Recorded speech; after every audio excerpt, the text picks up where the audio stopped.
ओम सभी को नमस्ते। ओम का उच्चारण ओम।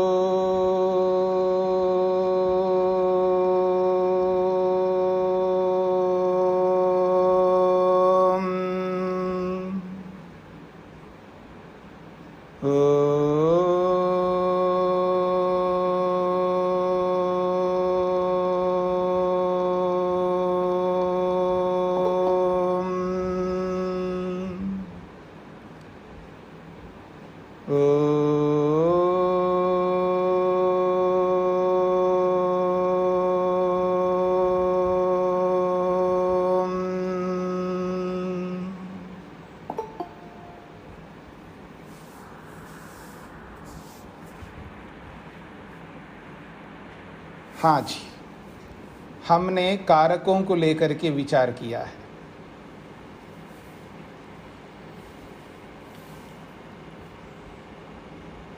अभी तक हमने जो विचार किया है, आख्यात को लेकर के विचार किया,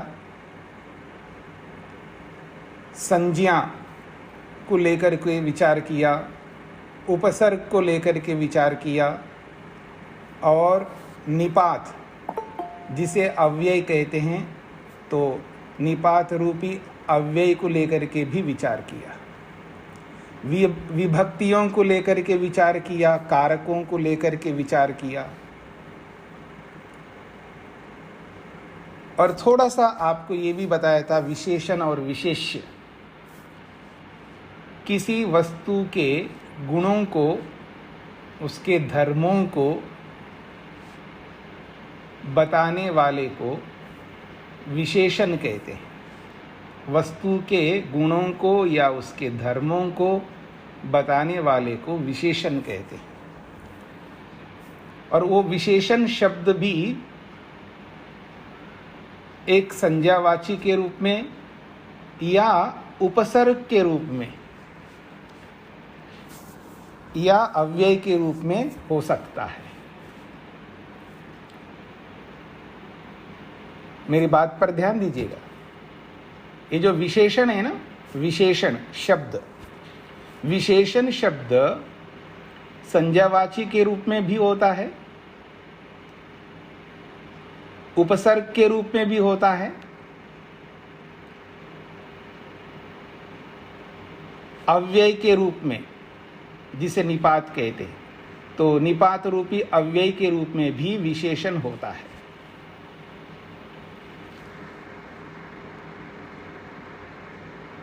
और अधिकांश जो विशेषण होते हैं वो संज्ञावाची होते हैं। कभी कभी उपसर्ग के रूप में विशेषण प्रयोग में आते हैं, जिनको क्रिया विशेषण कहते हैं। क्रिया के विशेषण, क्रिया को विशेषित करने वाले उपसर्ग, क्रिया को विशेषित करने वाले विशेषण पद, उनको क्रिया विशेषण कहते हैं, यानी उपसर्ग।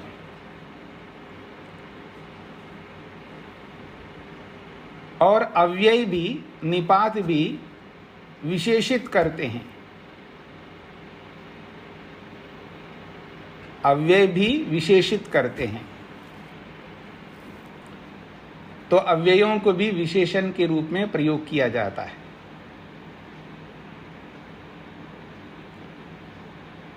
वो कारकों के विशेषण बन जाते हैं। उपसर्ग तो क्रिया के विशेषण बन जाते हैं और अव्यय कारक के विशेषण बन जाते हैं। और एक कारक को दूसरा कारक विशेषण के रूप में प्रयोग होता है। दोनों कारक है, लेकिन एक विशेषण के रूप में है और एक विशेष्य के रूप में। जिसकी विशेषता बताई जाती है उसको विशेष्य कहते हैं।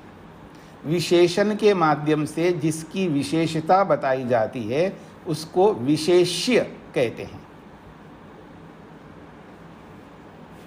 या जिससे विशेषित किया जाता है, जिससे विशेषित किया जाता है उसको विशेषण, और जो विशेषित होता है उसको विशेष्य कहते हैं।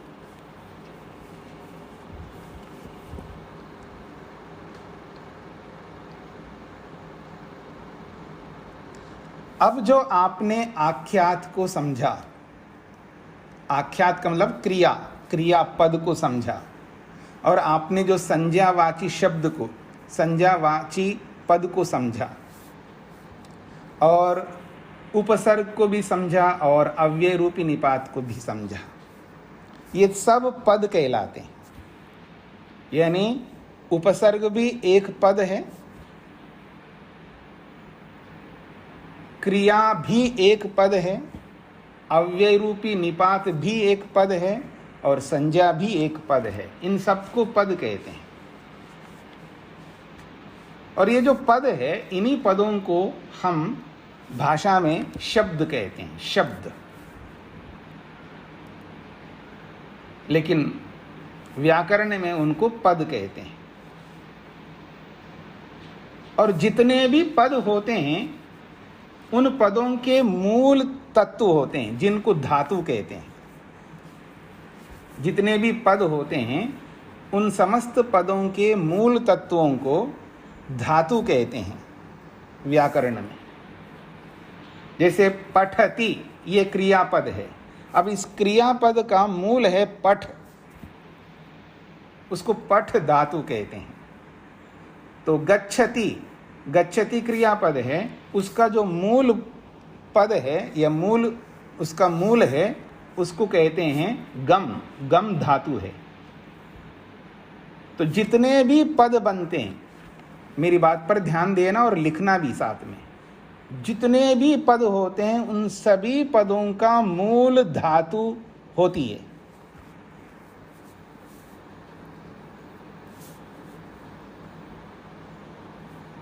जितने भी पद होते हैं, चाहे वो एक अक्षर का पद हो या दो अक्षर का पद हो, तीन अक्षरों का पद हो या कितने ही अक्षरों का पद हो, जितने भी पद होते हैं उन समस्त पदों का जो मूल है उसका नाम है धातु। या ये भी बोल सकता हूं मैं, समस्त पद धातु मूलक होते हैं। यानी समस्त पदों में मूल धातुएं होती हैं। कोई ऐसा पद नहीं है जिसके मूल में धातु ना हो।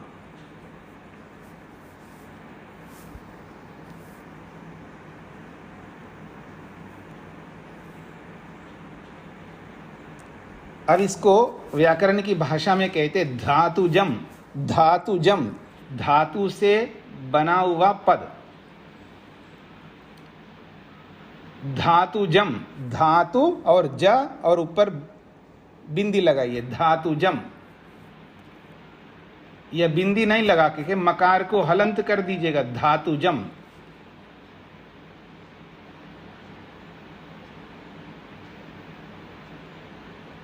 धातु से बना हुआ पद, धातुजम पदम। पदम धातुजम भवति, पदम धातुजम भवति। पद जो है धातु से उत्पन्न होता है।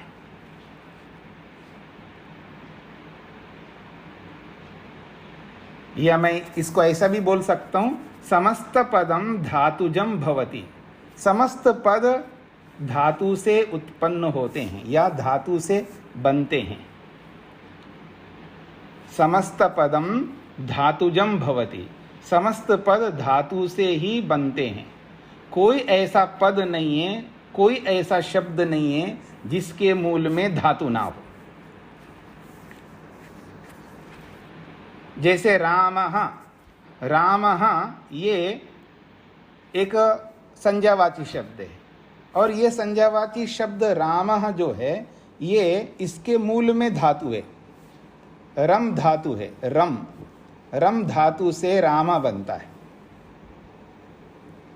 तो कोई भी संज्ञावाची शब्द ऐसा नहीं है जिसके पीछे मूल ना हो,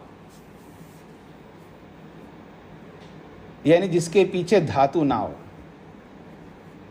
और कुछ धातुएं प्रसिद्ध होती हैं, पता लगता है कि इस शब्द की धातु ये है, इस शब्द की धातु ये है।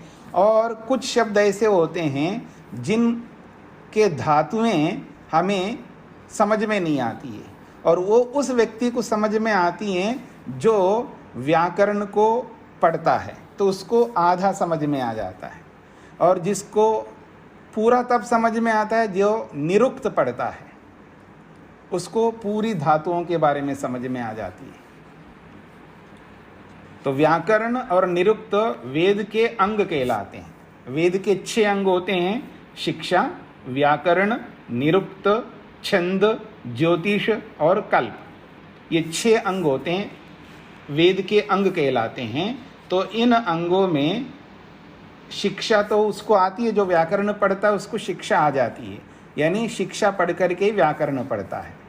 और फिर शिक्षा पढ़ के व्याकरण पढ़ करके जब निरुक्त पढ़ लेता है तो तब उसको प्रत्येक शब्द का धातु समझ में आ जाती है उसको, बाकी सबको नहीं समझ में आती है। तो आइए, मैंने बताया है कोई ऐसा पद नहीं होता जो धातु से उत्पन्न नहीं होता हो।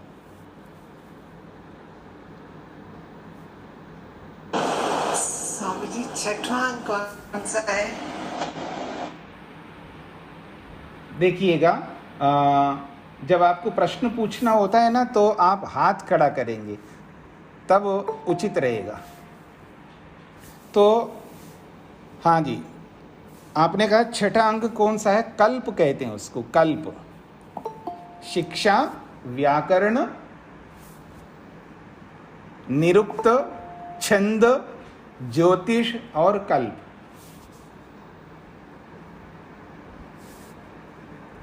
तो और जो मूल धातु होती है उसको प्रयोग में, व्यवहार में नहीं लाया जाता है। जैसे रम धातु है, गम धातु है, पठ धातु है, लिख धातु है, ऐसी बहुत सारी धातुएं हैं।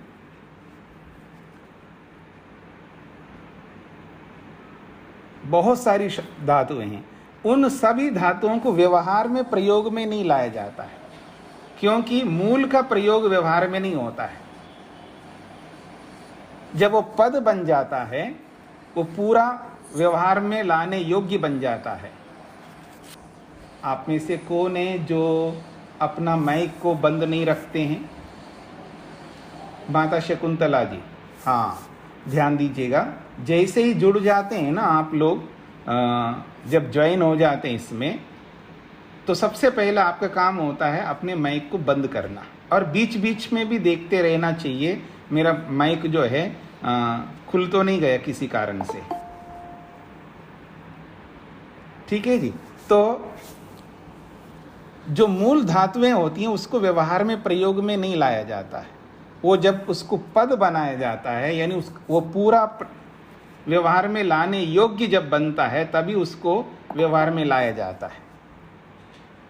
देखिएगा, हाँ जी, आटा को व्यवहार में ला सकते हैं आप, आटे को नहीं ला सकते। जब वो रोटी बन जाती है ना, तब आप बेटे के सामने, बेटी के सामने, पति के सामने, पिता के सामने, माँ के सामने, भाई के सामने या मेरे सामने, जिस किसी के भी सामने आप बनी हुई रोटी को ले जाते हैं। आटा ला करके हमारे को नहीं दोगे, हाँ जी ये आटा लो, आप इतना आटा लो, ऐसा नहीं दोगे आप, क्योंकि वो आटा जो है व्यवहार में लाने योग्य नहीं है। उस आटे से जब रोटी बनाया जाए तब वो व्यवहार में लाते हैं। चावल को ऐसे नहीं दोगे आप, उसको पहले पकाते हो, व्यवहार में लाने योग्य बनाते हो, तब देते हो। कच्चा दाल ला करके नहीं दोगे, हाँ जी। तो ऐसे ही उसको व्यवहार में लाना पड़ता है, अर्थात व्यवहार में लाने योग्य बनाना पड़ता है। ठीक इसी प्रकार से जो मूल धातुएं होती हैं उनको व्यवहार में नहीं लाया जाता, उसको पहले पद बनाया जाता है, उसको पूरा शब्द बनाया जाता है। इसलिए एक वचन आपने पढ़ा होगा, संस्कृत जो लोग पढ़ते हैं उनको प्रारंभ में सिखाया जाता है अपदम न प्रयुंजीत। कभी सुना होगा आपने संस्कृत पढ़ते हुए, अपदम न प्रयुंजीत। जो पद नहीं है, जो मूल शब्द है, जो धातु है, जो पद बना हुआ नहीं है, अपदम न प्रयुंजीत। जो पद नहीं है उसका व्यवहार में, बोलचाल में प्रयोग नहीं करना चाहिए। पहले उसको पद बना दो, उसको पूरा बना दो, फिर उसके बाद में उसको व्यवहार में लाओ, इसका ही अर्थ होता है। तो सभी पदों को मिला करके एक वाक्य बनता है। मैंने क्या बोला? सभी पदों को मिला करके वाक्य बनता है। अब सभी पद का मतलब है एक आख्यात पद है, एक संज्ञा पद है, एक उपसर्ग पद है और एक निपात रूपी अव्यय पद है। चारों गए और एक विशेषण भी लाएंगे हम, तो एक विशेषण पद है। ऐसे 5 हैं। 5 पदों को जब मिलाते हैं तब वाक्य बनता है। तो लिखिएगा, वाक्य किसे कहते हैं? वाक्य किसे कहते हैं? वाक्य किसे कहते हैं? वाक्य उसे कहते हैं जिसमें वाक्य उसे कहते हैं जिसमें आख्यात, वाक्य उसे कहते हैं जिसमें आख्यात, संज्ञा,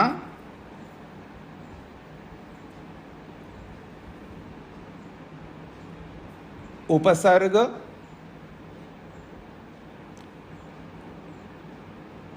अव्यय,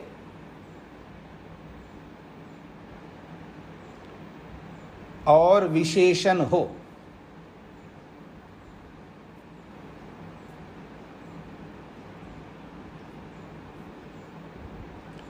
वाक्य उसे कहते हैं जिसमें आख्यात, संज्ञा, उपसर्ग, अव्यय, विशेषण हो। ठीक है जी।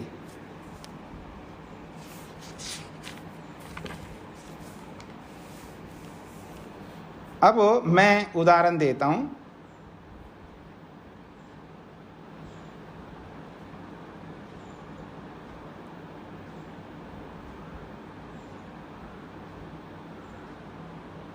बुद्धिमान,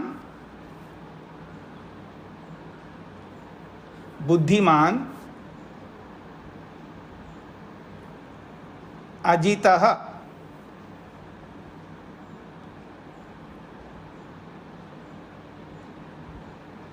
बुद्धिमान अजितः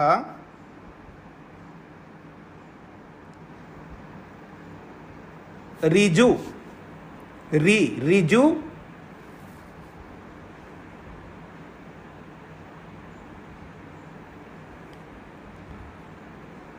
अधीते, अधीते, अधीते,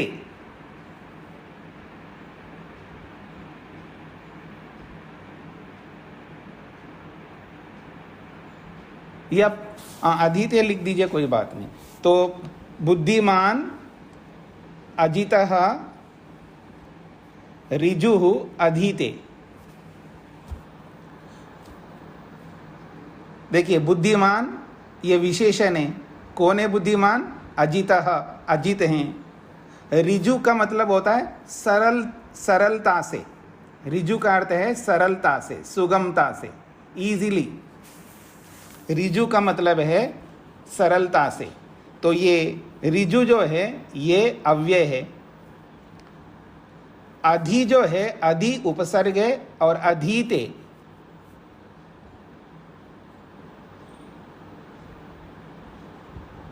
ईते जो है ये क्रियापद है।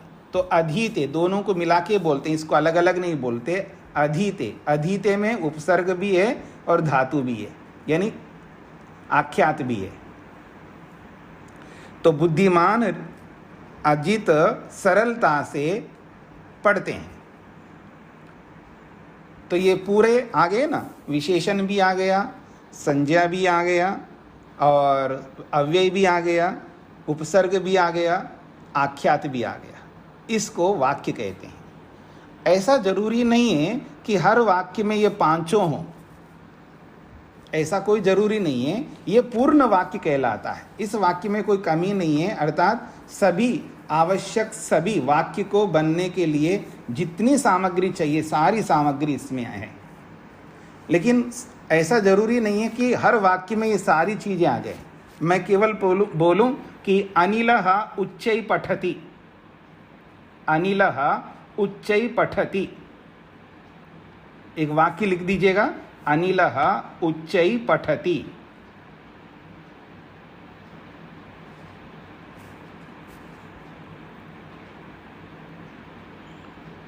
तो इसका अर्थ है अनिल जी ऊंचे पढ़ते हैं।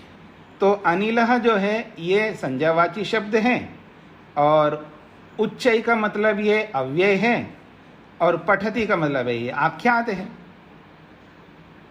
इसमें तीन ही है।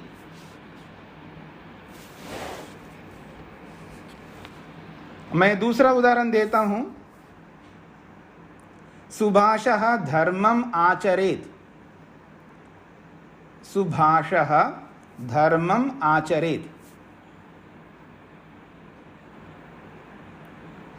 सुभाष धर्म का आचरण करे।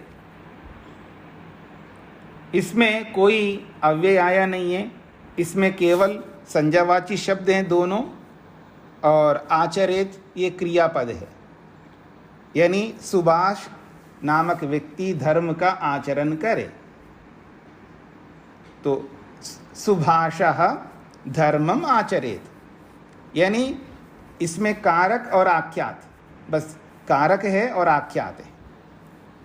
मनुष्य मतलब सुभाषः ये कर्ता कारक है, धर्मम जो है ये कर्म कारक है, और आचरेत जो है ये क्रियापद है। तो सुभाषः धर्मम आचरेत। ठीक है। अब लिखिए वाक्य के प्रयोजन। वाक्य के कौन से प्रयोजन है, ऐसा लिखिएगा। वाक्य के प्रयोजन क्या है, वाक्य के कौन से प्रयोजन है, यानी वाक्य से क्या प्रयोजन सिद्ध होते हैं। वाक्य से क्या क्या प्रयोजन सिद्ध होते हैं। वाक्य से क्या क्या प्रयोजन सिद्ध होते हैं।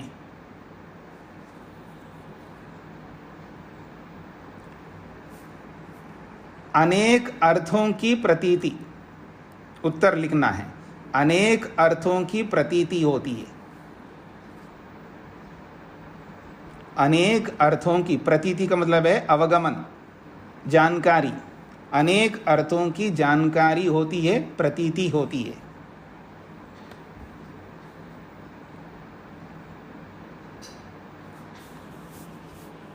अनेक अर्थों की प्रवृत्ति, अनेक अर्थों की प्रतीति होने से, अगला उत्तर लिखिएगा, अनेक अर्थों की प्रतीति होने से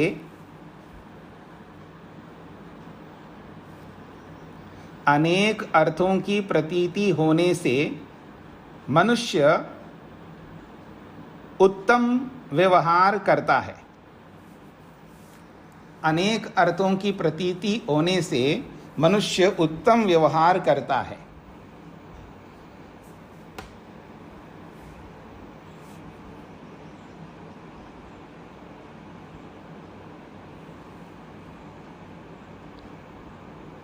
इस विषय में महर्षि पतंजलि ने बहुत बड़ी बात कही है। वो कहते हैं शब्दों का प्रयोग क्यों करते हैं। उन्होंने प्रश्न किया शब्दों का प्रयोग क्यों करते हैं, तो उन्होंने उत्तर दिया है अर्थगत्यर्थः शब्द प्रयोगः। अर्थगत्यर्थः, अर्थगत्यर्थः शब्द प्रयोगः। अर्थगत्यर्थः शब्द प्रयोगः।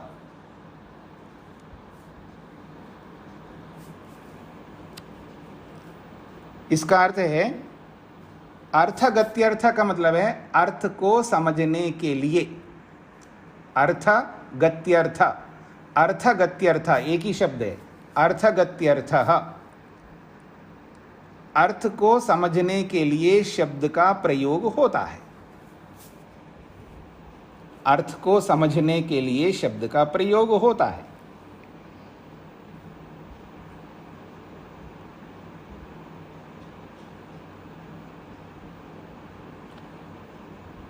अब आगे वो लिखते हैं अर्थम प्रत्याययिष्यामि।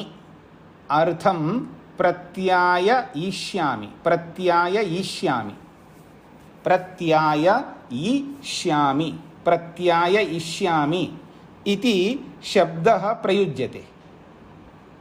अर्थं प्रत्याययिष्यामि इति शब्दः प्रयुज्यते।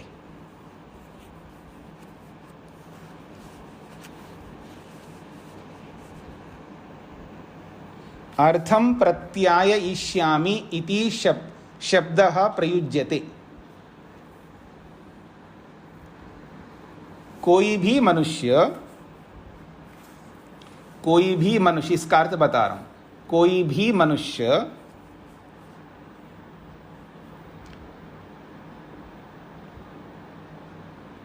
शब्द का प्रयोग इसलिए करता है, कोई भी मनुष्य शब्द का प्रयोग इसलिए करता है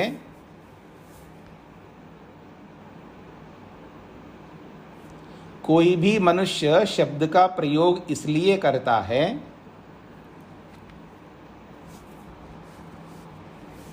जिससे अन्यों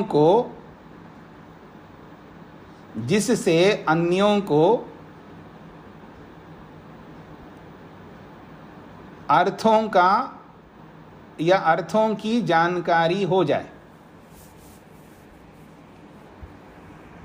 जिससे अन्यों को अर्थों की जानकारी हो जाए।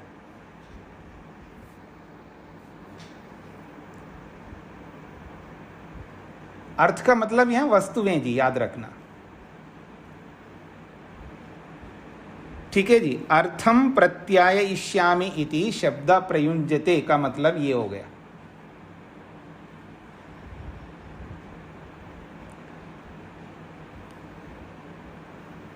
और एक परिभाषा महर्षि स्वामी दयानंद ने लिखा है वाक्य को समझाने के लिए, वक्तुम योग्यम पद समुदायम वाक्यम। लिखिए, वक्तुम योग्यम पद समुदायम वाक्यम। वक्तुम योग्यम पद समुदायम वाक्यम।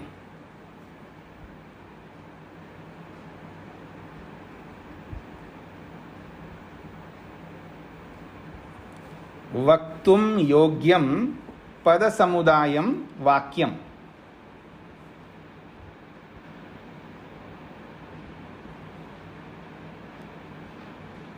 इसका अर्थ लिखिए, जो कहने के योग्य हो, जो कहने के योग्य हो,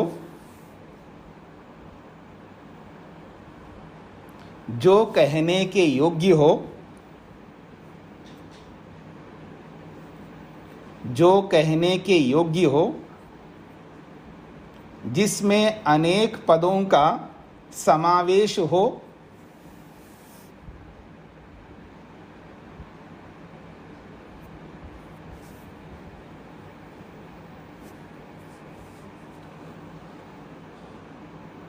कहने के योग्य हो, जिसमें अनेक पदों का समावेश हो, उसे वाक्य कहते हैं।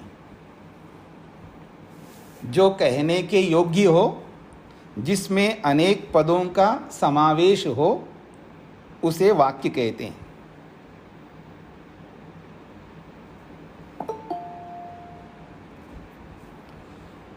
महर्षि लिखते हैं ये भी, वो कहते हैं जब तक कोई किसी को वाक्य बोल के अर्थ का बोध नहीं कराता, जब तक कोई किसी को वाक्य बोल के अर्थ का बोध नहीं कराता, तब तक उसका प्रयोजन सिद्ध नहीं हो सकता। हाँ, अगर आप लिखना चाहे लिख सकते हो, जब तक कोई किसी को वाक्य बोल के, जब तक कोई किसी को वाक्य बोल के अर्थ का बोध नहीं कराता, जब तक कोई किसी को वाक्य बोल के अर्थ का बोध नहीं कराता, तब तक उसका प्रयोजन सिद्ध नहीं हो सकता, तब तक उसका प्रयोजन सिद्ध नहीं हो सकता। व्यवहार में प्रवृत्ति नहीं हो सकती।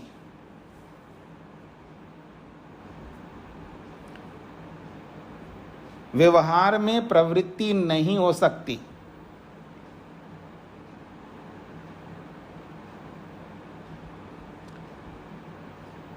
और जब तक व्यवहार ठीक ठीक नहीं होता, और जब तक व्यवहार ठीक ठीक नहीं होता,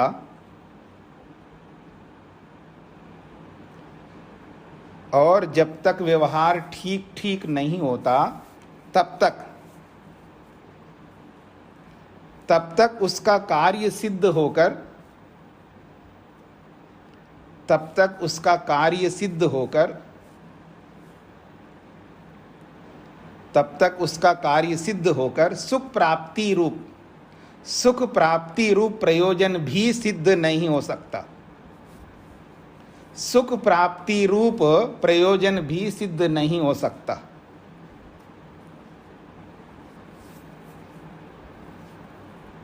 सुख प्राप्ति रूप प्रयोजन भी सिद्ध नहीं हो सकता।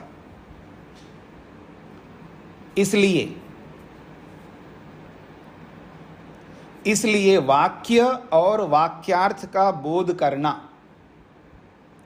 इसलिए वाक्य और वाक्यार्थ का बोध करना, इसलिए वाक्य और वाक्यार्थ का बोध करना सब मनुष्यों को अवश्य उचित है।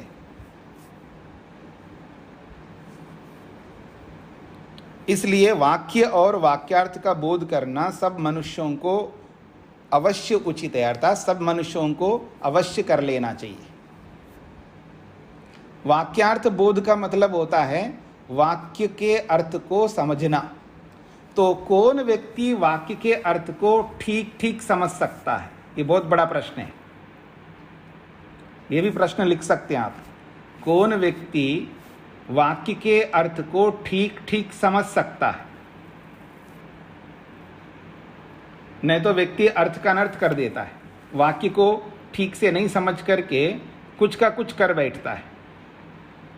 पत्नी ने बोला कुछ और है और पति ने समझा कुछ और है, पति ने कुछ बोला है और पत्नी ने कुछ और समझा है, अध्यापक ने कुछ बोला है, विद्यार्थी ने कुछ और समझ लिया है, सास ने बोला तो कुछ और है और बहू ने कुछ और ही समझ लिया। ठीक है जी, ऐसे सबके साथ आप लगा सकते हैं। तो वाक्य के अर्थ को समझने के लिए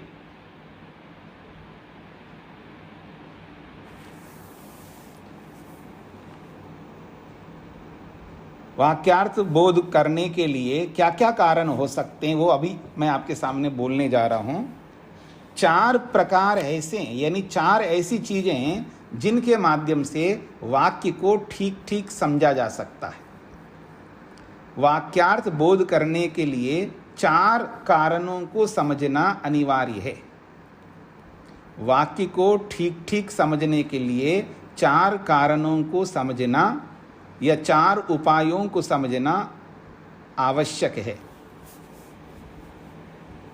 वाक्य के अर्थ को, वाक्यार्थ बोध को समझने के लिए 4 प्रकार के कारणों को, उपायों को समझना आवश्यक है। पहला, आकांक्षा। पहला आकांक्षा है। दूसरा है योग्यता। तीसरा है आसक्ति। आसक्ति नहीं है, याद रखना, आसक्ति अलग चीज है। आसक्ति, तक 2 तकार होंगे, इकार होगा। आसक्ति, आसक्ति। और चौथा कारण है तात्पर्य।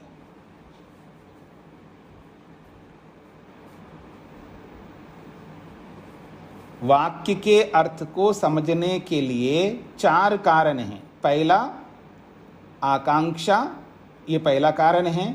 दूसरा कारण है योग्यता। तीसरा कारण है आसक्ति और चौथा कारण है तात्पर्य। ये 4 कारण हैं, 4 उपाय हैं। इनके माध्यम से वाक्य के अर्थ को ठीक ठीक समझ सकते हैं। ऐसा महर्षि स्वामी दयानंद लिखते हैं। पहला कारण है आकांक्षा। पहला कारण है आकांक्षा। आकांक्षा उसको कहते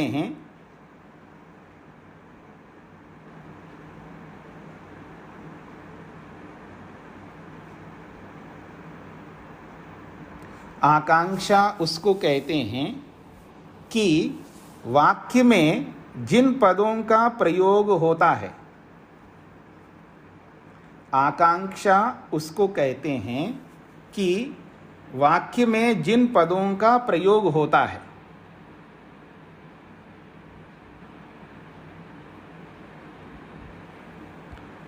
आकांक्षा उसको कहते हैं कि वाक्य में जिन पदों का प्रयोग होता है उनके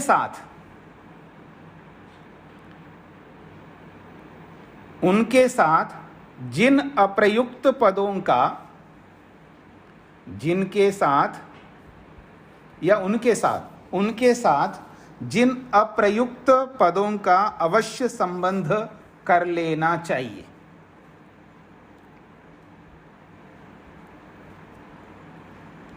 आकांक्षा उसको कहते हैं कि वाक्य में जिन पदों का प्रयोग होता है उनके साथ जिन अप्रयुक्त पदों का अवश्य संबंध कर लेना चाहिए।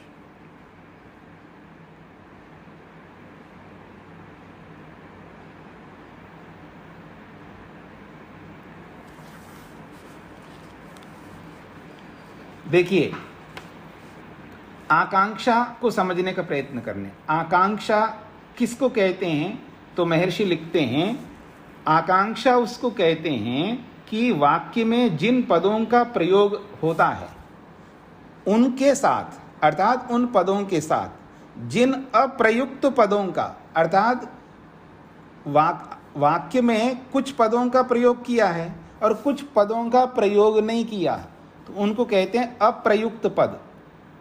अप्रयुक्त पद का मतलब है वाक्य में सारे पदों का प्रयोग तो हुआ नहीं है, क्योंकि अभी पीछे पढ़ा था ना आपने, पीछे पढ़ा का मतलब वाक्य किसे कहते हैं उसमें बताया था ना। वाक्य में जो है आख्यात भी होता है, वाक्य में जो है विशेषण होता है, वाक्य में उपसर्ग होता है, वाक्य में जो है अव्यय होता है, विशेषण होता है, बहुत सारी बातें पर समझा ना आपने। अब कोई भी वाक्य बोला तो जरूरी नहीं है सारे पदों का प्रयोग करता हो, कुछ पदों का प्रयोग करता है, कुछ पदों का प्रयोग नहीं करता है। इसलिए कह रहे हैं आकांक्षा को समझना जरूरी है। और इसी आकांक्षा को न समझने के कारण से बहुत सारे लोग, पति हो, पत्नी हो, गुरु हो, विद्यार्थी हो, सास हो, बहू हो, कोई भी हो, सब जो है अर्थ का अनर्थ कर लेते हैं, नाराज होते रहते हैं, मुंह बना लेते हैं और दुखी होते रहते हैं, स्ट्रेस में रहते हैं। इसलिए आकांक्षा बहुत जरूरी है।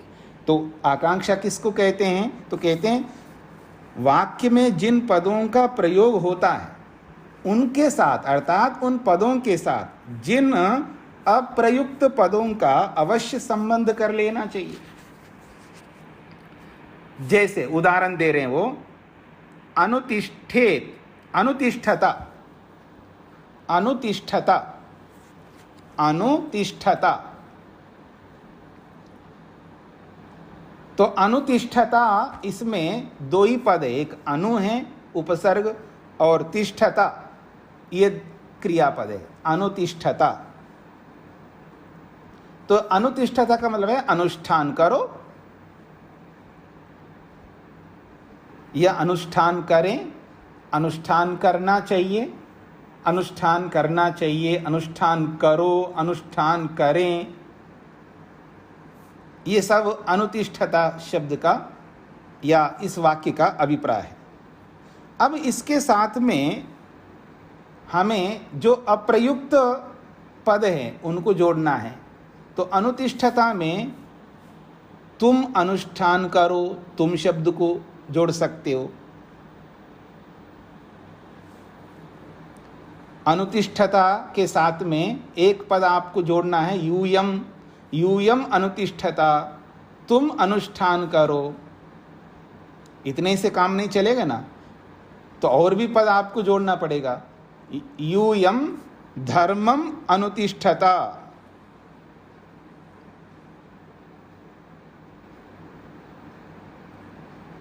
यूयम धर्मम अनुतिष्ठता, तो इसका अर्थ होगा आप सबको धर्म का अनुष्ठान करना चाहिए।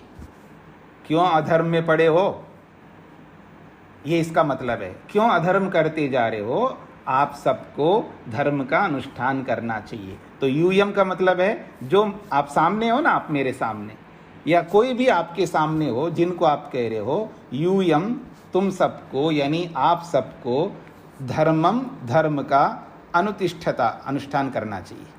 ये तुम सब धर्म का अनुष्ठान करें।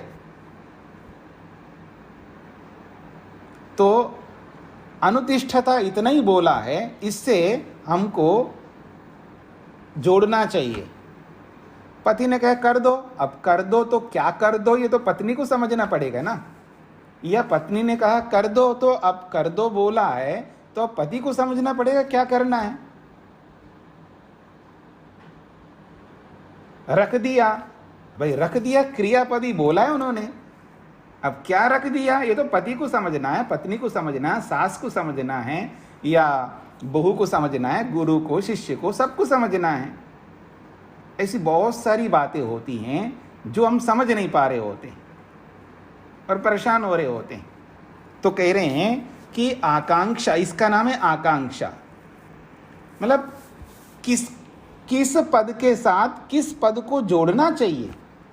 कुछ भी नहीं जोड़ सकते हो ना आप, कुछ भी नहीं समझ सकते हो आप। हाँ, वो प्रसंग के अनुसार आपको उसी को जोड़ना पड़ेगा।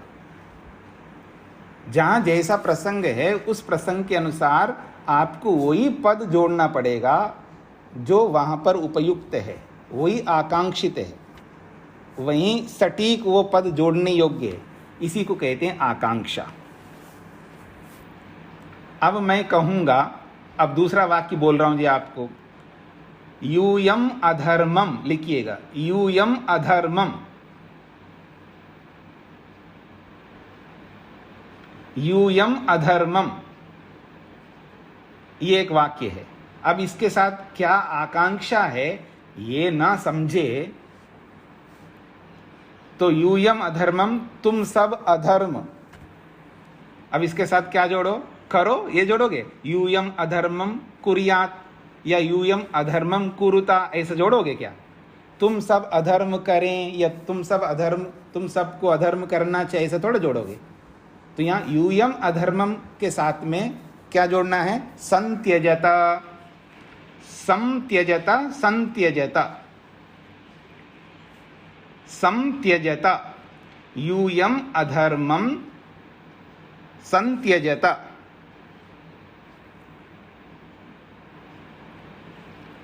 तुम सबको अधर्म छोड़ देना चाहिए। यूयम अधर्मम संत्यजता, तुम सबको अधर्म छोड़ देना चाहिए।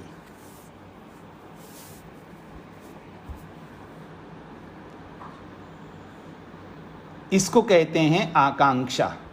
तो वाक्य में जिन पदों का प्रयोग है या वाक्य में जिन पदों का प्रयोग होता है उनके साथ जिन अप्रयुक्त पदों को अवश्य अगर हम को जोड़ना पड़ता है, अगर नहीं जोड़ेंगे तो फिर अर्थ का अनर्थ हो जाएगा। आगे बढ़ते हैं जी। दूसरा कारण बताया है वाक्यार्थ को समझने के लिए योग्यता। योग्यता उसको कहते हैं कि योग्यता उसको कहते हैं कि योग्यता उसको कहते हैं कि जो पद जिसके साथ जोड़ने योग्य हो,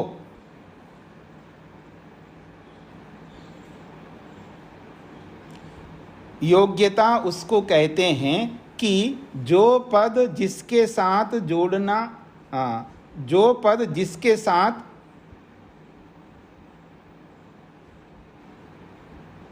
जुड़ना योग्य हो, जो पद जिसके साथ जुड़ने, या क्या बोला था मैंने, जो पद जिसके साथ जोड़ने योग्य हो। जोड़ने योग्य। हाँ जी, जो पद जिसके साथ जोड़ने योग्य हो। तो देखिए थोड़ा सा मेरे को बना करके बोलना पड़ रहा है ना। तो जो पद जिसके साथ जोड़ने योग्य हो उसे उसी के साथ जोड़ना चाहिए।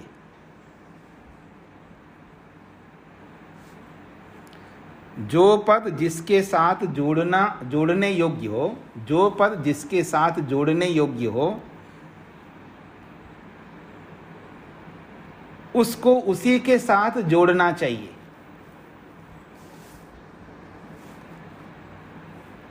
ठीक है जी, इसको कहते हैं योग्यता। उदाहरण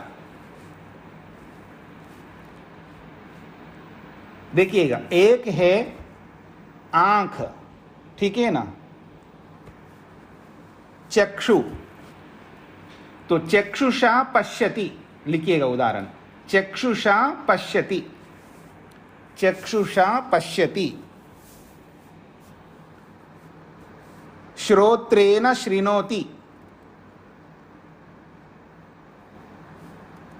चक्षुषा पश्यति, श्रोत्रेण शृणोति। जलेन सिंचति,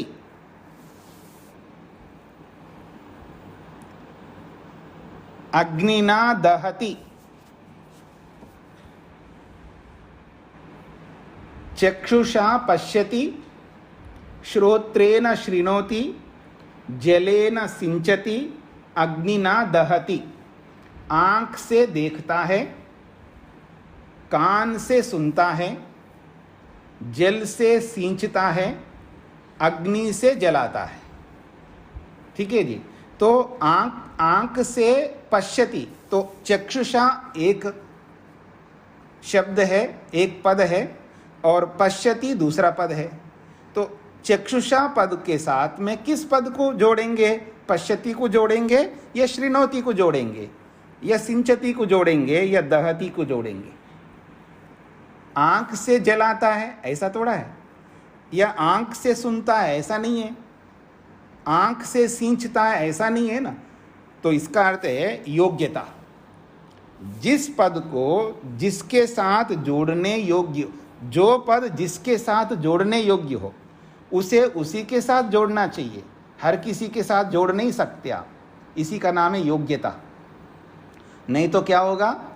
कर्णेन पश्यति, आंख से देखता है, नहीं, कर्णेन पश्यति कान से देखता है, हस्तेन शृणोति हाथ से सुनता है, अग्निना सिंचति आग से सींचता है, जलेन दहति जल से जलाता है। ऐसा थोड़ा जोड़ सकते हैं आप। जो पद जिसके साथ जोड़ने योग्य हो उसको उसी के साथ जोड़ना होगा ना। हर किसी के साथ हर किसी पद को जोड़ नहीं सकते, इसको कहते हैं योग्यता। आगे बढ़ते हैं। आसक्ति, आसक्ति, आसक्ति उसको कहते हैं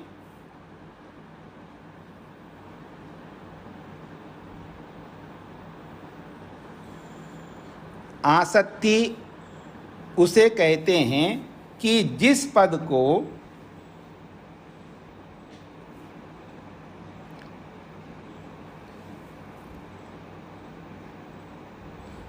आसक्ति उसे कहते हैं जिस पद को जिसके साथ बोलना हो, आसक्ति उसे कहते हैं जिस पद को जिसके साथ बोलना हो, या इसको ऐसा लिखिए, जिस पद को जिसके साथ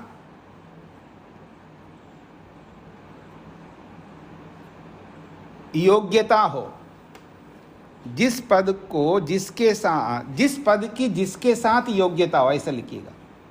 थोड़ा सा चेंज कर दिया। आसक्ति उसको कहते हैं जिस पद की जिसके साथ योग्यता हो, आसक्ति उसको कहते हैं जिस पद की जिसके साथ योग्यता हो, उसको उसके साथ बोलना चाहिए।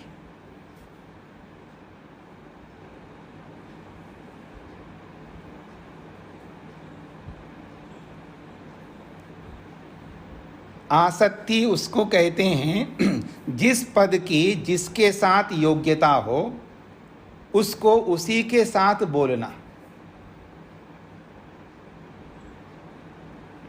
अब यहां देखिएगा, योग्यता दूसरा कारण है और आसक्ति तीसरा कारण है। दोनों में अंतर समझने का प्रयत्न करना। आसक्ति क्या कह रही है? आसक्ति उसको कहते हैं कि जिस पद की जिसके साथ योग्यता हो उसको उसी के साथ बोलना। अब इसका उदाहरण लिखिएगा। कोई किसी से प्रातःकाल बोले तू, कोई किसी से ये बोले प्रातःकाल यानी सुबह, कोई व्यक्ति प्रातःकाल सुबह किसी से बोले तू और उसके बाद रुक जाए, बोले ही नहीं, फिर रात्रि में बोले गांव जाना,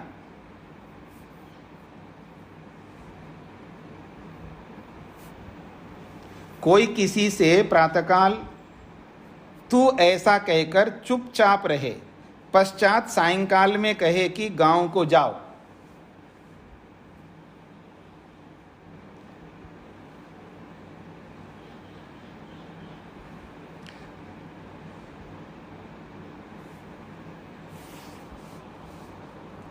यहां कितना विलंब हो रहा है जी? प्रातःकाल सुबह किसी को तुम ऐसा बोल के और सायंकाल जो है गांव जाओ ऐसा बोलना, तो बीच का जो लंबा व्यवधान है, इतना व्यवधान नहीं कर सकता कोई भी। इसको कहते हैं आसक्ति। आसक्ति का मतलब है जिस पद की जिसके साथ योग्यता हो उस पद को उसी के साथ बोल दो, विलंब मत करना। जिस पद को जिसके साथ बोलना हो उस पद को उसी के साथ बोल दो जल्दी। हाँ, विलंब मत करना। विलंब करोगे तो कुछ नहीं समझ में आएगा। हाँ, मतलब सास ने पूछा क्या सब्जी बनाओगी? हाँ, तो बोल रही है करेला। समझ में तो आ जाएगा, लेकिन करेला बोल करके इतना ही रुका नहीं है। करेला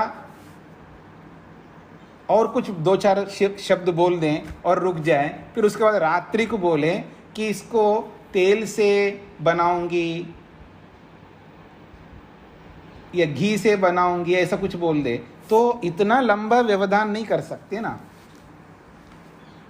तो उसी के साथ बोलना पड़ेगा। इसको कहते हैं आसक्ति। आसक्ति का मतलब है जो पद जिसके साथ योग्यता रखता हो, जो पद जिसके साथ योग्यता रखता हो उस पद को उसी के साथ बोलना है। उसको बीच में व्यवधान इतना लंबा काल नहीं रख सकते। आप ऐसे कर दो जी योग और 10 दिन के बाद करूंगा ऐसा बोलो, ऐसा कैसे चलेगा?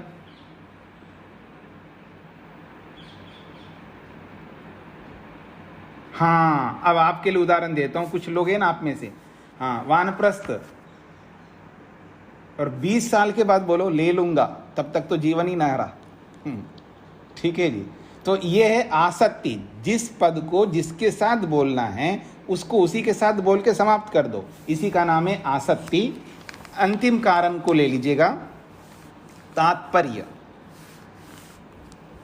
तात्पर्य उसको कहते हैं कि वक्ता, तात्पर्य उसको कहते हैं कि वक्ता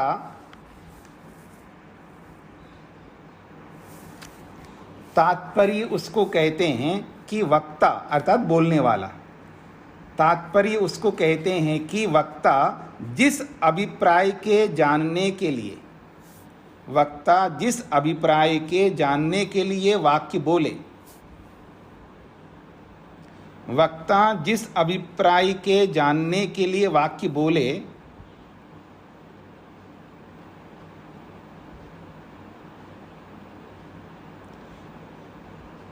तात्पर्य उसको कहते हैं कि वक्ता जिस अभिप्राय के जानने के लिए वाक्य बोले उसी के अनुकूल दूसरे को समझना चाहिए।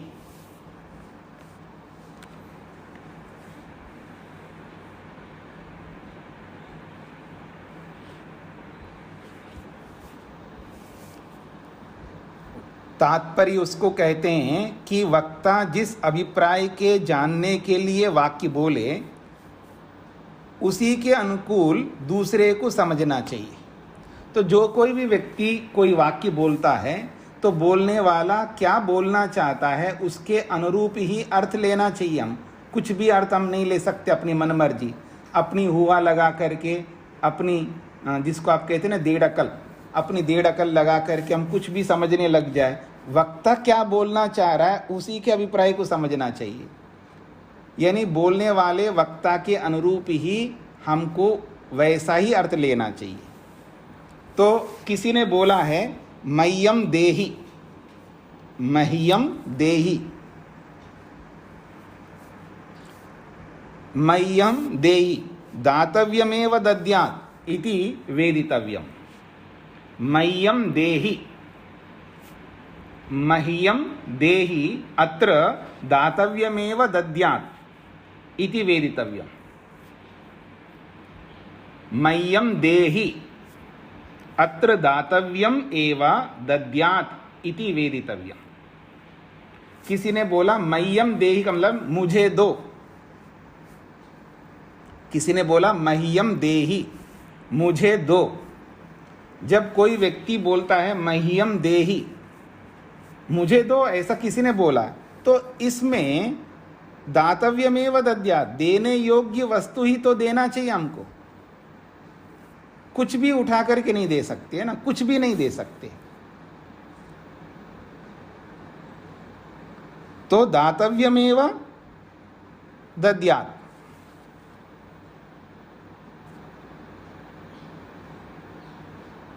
ऐसे नहीं समझना, महर्षि लिखते हैं अयम दुखदायी वस्तु याचका इत्यस्य तात्पर्यार्थ। अयम दुखदायी वस्तु याचका, ये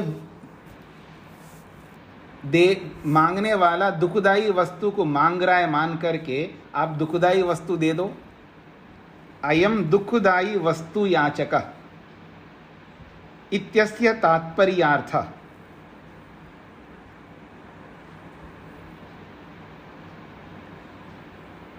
अयम दुखदायी वस्तु याचका, यह याचका, याचक मतलब मांगने वाला, दुखदायी वस्तु को मांग रहा है। ऐसा सोच करके उसको आप दुखदायी वस्तु दोगे क्या? दुखदायी वस्तु का मतलब है सांप उठा करके थोड़े दोगे आप, या बिच्छू दोगे उसको, या विष थोड़े दोगे उसको। क्या दोगे आप? दुखदायी वस्तु तो नहीं दे सकते हो ना, देने योग्य वस्तु को ही देना है ना आपको। तो वक्ता जो बोल रहा होता है उस वक्ता के अभिप्राय के अनुसार ही हमको अर्थ लेना चाहिए। ऐसे बहुत सारे प्रवचनकर्ता प्रवचन कर रहे होते हैं, अथवा कोई भी व्यक्ति कुछ भी बोल रहा होता है तो उस बोलने वाले के अभिप्राय के अनुसार ही हमें अर्थ लेना चाहिए। अपनी मनमर्जी से कुछ भी अर्थ हमें नहीं लगाना चाहिए। अगर समझ में नहीं आता है हमें तो पूछ लेना चाहिए, चाहे पति हो, पत्नी हो, बच्चे हो, माँ बाप हो, गुरु हो, शिष्य हो, या उपदेशक हो, श्रोता हो, कोई भी हो। हम अपनी मर्जी से कोई अर्थ नहीं ले सकते, वक्ता के अभिप्राय के अनुसार ही लेना होता है। या कोई किसी लेखक की पुस्तक पढ़ रहे हैं हम लोग, पढ़ करके वो क्या लिखता है उसके अनुसार हम अर्थ नहीं ले रहे, अपने ढंग से अर्थ लेकर के हम कुछ ना कुछ बोलने लग जाते हैं। लेखक ने क्या लिखा है, वो किस अभिप्राय को लेकर के लिखा है, उसके अभिप्राय को समझना पड़ता है हमको। उसके अभिप्राय के विरुद्ध कुछ भी अर्थ नहीं समझ सकते हम लोग, नहीं तो बहुत अनर्थ हो जाएगा। इसलिए लेखक लिखने वाला सबसे पहले भूमिका के रूप में बहुत कुछ बता देता है कि मैं किस उद्देश्य से लिख रहा हूँ, उसी उद्देश्य के अनुसार ही उस पुस्तक को समझना होता है। तो ऐसे ही लेखक हो या बोलने वाला वक्ता हो या बोलचाल में व्यवहार में हम लोग जो भी करते हैं, तो वो जो तात्पर्य लेना होता है उस बोलने वाले के अनुरूप ही लेना होता है, अपने अनुसार नहीं ले सकते हम लोग, क्योंकि आपका वाक्य नहीं है ना, वो बोलने वाला का वाक्य है। तो बोलने वाले के वाक्य के अनुसार ही, यानी उस वक्ता के अनुसार ही हमें अभिप्राय अर्थ लेना चाहिए, अपने ढंग से नहीं लेना चाहिए, क्योंकि हमने नहीं बोला उस वाक्य को। हाँ, आपने ऐसा बोला है इसलिए मैंने ऐसे समझा है, ऐसा नहीं ले सकते हम।